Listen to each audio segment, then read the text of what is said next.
The number one enemy to kitchen cabinets, water. With painted, we see a lot of cracks and peeling, and with stained, it actually holds up tremendously better, but sometimes you end up with something like this. Now, oftentimes, water damage is pretty consistently found around the sink and the dishwasher area for obvious reasons, but it could also happen in other places, like on the base of a refrigerator, or in this case, in a random area in the kitchen. So, why is this happening? Well, there's two main reasons. Number one is because there's a small wine cooler inside the cabinet. So, that could be contributing to a lot of this leakage, but a lot of the peeling here is on the outside of the end panel. And this could simply happen from mopping the floor. It takes a long time to do this. This kitchen's probably close to 20 years old, but this is end grain plywood with raw edge that's sitting on the floor. So, anytime you mop or anytime that refrigerator leaks a little bit from condensation, it's just soaking up water, and eventually it breaks down the wood fibers, breaks down the glue, and you end up with something like this. Now, when it comes to fixing things like this, I've seen some pretty scary attempts out there. What a lot of people end up doing is just putting a piece of baseboard molding right over this, nailing it onto the panel. But that just completely changes the look of the panel. It honestly looks terrible after. It's just so out of place. In other cases, you could just pop this panel off and put a new one on, but good luck matching this stained color. It's always better, faster, and honestly easier, if you know what you're doing, to just fix what you have and keep these repairs as small as possible. So fair warning here, this glue that I'm using is very effective and it works really well. However, it's extremely toxic. So honestly, if you don't have to do this, don't do this. This glue is really bad to breathe in. It could hurt your lungs and it could even burn your eyes just from the fumes. So if you think you want to do a fun weekend project, you might want to think again. But this stuff is great because it is super thin and the wood fibers will soak this up like a sponge. And the bond that it creates will be stronger than the actual wood itself. So it's stronger than it's ever been before. It dries in literal seconds once you hit it with the accelerator spray, and it's also clear, which is a huge plus. And one thing I'm always careful about is getting this stuff on the floor because once it's on, it ain't coming off. So really, I don't have to worry about it until the glue gets activated, which it can on itself and even have reactions with the particle board underneath, depending on what it's made out of, especially if it's MDF. But I'll put some glue in there, work it in by just pressing on it, and then wipe away the excess with a rag with some lacquer thinner on it just to keep the area nice and clean. Then once I'm ready, I will go ahead and spray it with the accelerator. This makes it dry, hard as a rock, within seconds. And I know you're probably thinking just cover the floor, put some tape down. The problem is once that glue hits the tape, it's going to glue the tape to the floor and you ain't getting it off. And I will say again, I make this stuff look really easy in my videos, but I've been doing this for a very long time. And believe me when I tell you, as easy as I make this look, it's even easier to really screw this up big time. And once you do, there is no going back. So I'd recommend no DIY projects trying to fix it yourself. Call a professional and have them fix it the proper way that they see fit. This is more or less so just for entertainment. I don't want you going ahead and ruining your cabinets.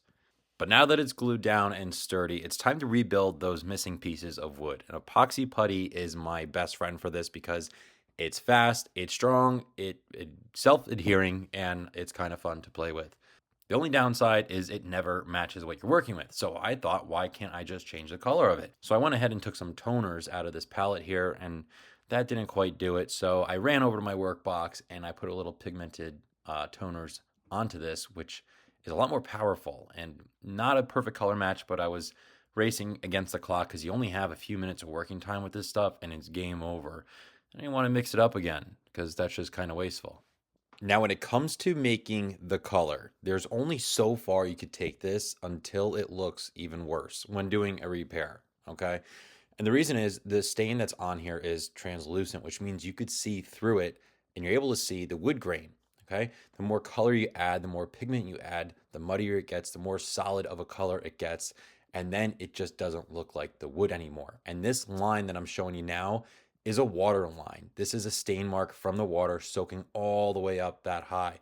There's not much we could do with that because it's there. You know, it is what it is. But the good thing is it's not that noticeable. And I'll be honest, it's way more noticeable on camera than it is in person. In person, you only really see it if you're crouched down and your head's against the floor like mine is. So If you don't do that, then you'll probably be fine. And everybody asks me how I make my colors, and the truth is, it's just trial and error. I mean, after a while, you get an eye for this. And I've been doing this for about 10 years now. I'm getting pretty good at it, but it's just from making all these kind of mistakes. And initially, when making color like this one's kind of funky. Like the front of it is kind of a dark gray, the door to the right is kind of brown, and this panel we're working on has a lot of green and gold behind it. So we have a mixture of colors, and it does take me a little bit to get it down, but once I get it, I know exactly what we need and how to tweak it.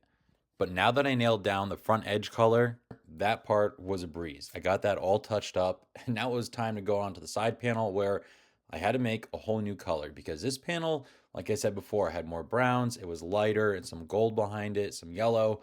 I needed to brighten it up and add those other tones behind it. Like I said before, you can only take this coloring so far before it looks even worse than it did before. We're adding color on top of what's already there.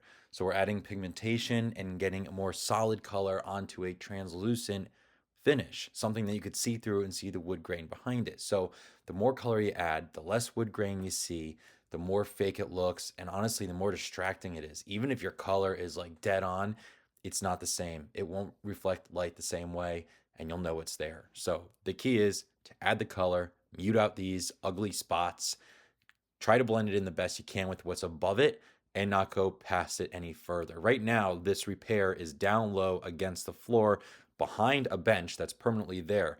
You'll never see it here. So this is to improve it and to not make it obvious. Of course, we want to get it as best we can. So that's why I'm playing around with so many different colors.